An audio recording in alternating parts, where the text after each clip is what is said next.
Hello, tubers. Mezcal here. There's a great hullabaloo going on while I'm, talking to a friend on the phone.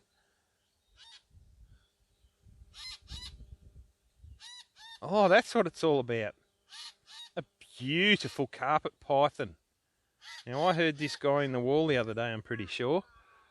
And he's heading for my house wall right there. And he's probably going to go in that crack there. You can go in there, mate. If you want to go and eat the things that live in there, in my wall, the rats and the mice, go for it. He does look kind of fat in the middle.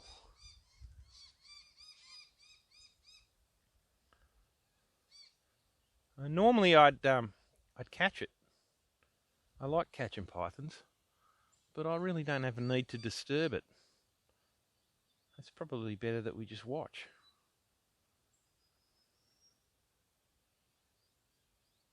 What an awesome snake. So, last time we had a snake in the house, the missus asked me to relocate it, and then we had like an influx of rats. So, I'm not going to relocate you, buddy. You can just do your snaky thing. Go on. Go on. Keep going. Go about your business. Oh, gotta go that way.